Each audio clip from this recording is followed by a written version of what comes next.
في صيف 2004 وكنت كنزور واحد الصديق اللي كيشتغل في نادي الشباب دبي. بالمناسبة هذا النادي هذا اندمج في 2017 مع نادي دبي ونادي الأهلي، وأصبح اسمه حاليا شباب الأهلي دبي.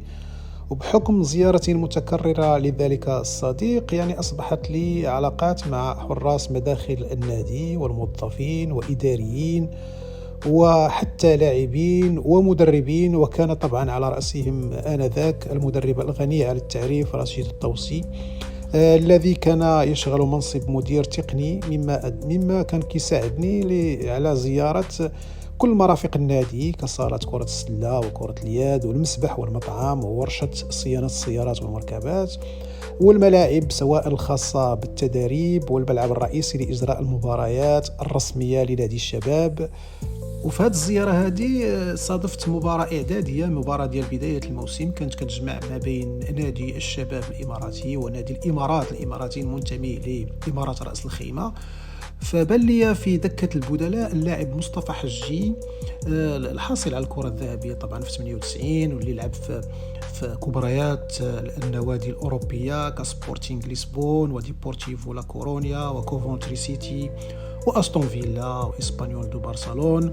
اللاعب الخلوق مصطفى حجي كان طبعا في دكة البدلاء، فحاولت نسلم عليه من بعيد، قلت له رميت عليه التحية، فإذا به جاء لعندي من دكة البدلاء وجاء وفتح الباب ديال الملعب، لأنه المدرب آنذاك كان هو التونسي خالد بن يحيى، وكانت عنده تعليمات إنه ما يحضر حتى شي واحد، لا الجمهور ولا أي حد يشوف المباراة، فكان داير واحد الصرامة كبيرة على المباراة. مصطفى حجي أصر إصرارا كبيرا باش نمشي معاه لدكة البدلاء، فمشيت معاه لدكة البدلاء. آنذاك المدرب كان غير سعيد بهذه الزيارة صراحة. المدرب لم يقل شيئا، لكن كانت حركاته ونظراته كانت توحي أنه ما بغانيش نكون في دكة البدلاء، مما خلى مصطفى حجي يتدخل ومشى لعنده وقال له هذا الشخص فهو صديق وهو من العائلة، وبالتالي فهو جاي يسلم عليا، فالمرجو ترك لي واحد دقائق معدودة باش نتكلم معاه. وهذا الشيء اللي صراحة كان موقف جد رائع من مصطفى حجي. مصطفى حجي تكلم معي بواحد الطريقة مؤدبة جدا، كان خلوقا جدا، إنسان هادئ وتبارك الله واحد الأخلاق عالية كبيرة جدا.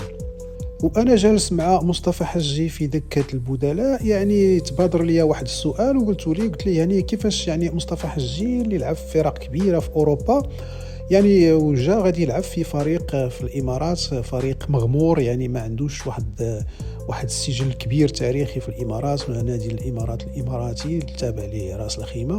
فجاوبني واحد الجواب مفاجئ جدا، قال لي أنا التقيت مع رئيس نادي الإمارات في لندن اللي هو الشيخ أحمد بن صقر القاسمي، وقال له الشيخ بأنه أنا كنت كنتمنى نشوفك وكنت كنتمنى أنك تلعب في الإمارات، ولما لا في الفريق ديالي اللي الفريق اللي هو ديال رأس الخيمة. فصراحة فاجأني السي مصطفى حجي وقال لي بالحرف مادام شفت هذا الإنسان على واحد الخلق عنده، يقصد هو الشيخ الشيخ أحمد بن صقر القاسمي، فقال له والله أنا سأنفذ لك هذه الأمنية وهذا الحلم، وسألعب في فريق الإمارات الإماراتي، رغم أنه فريق لا يضاهي الفرق اللي كانت ذاك الوقت، اللي هي الوصل والنصر والأهلي والجزيرة والعين.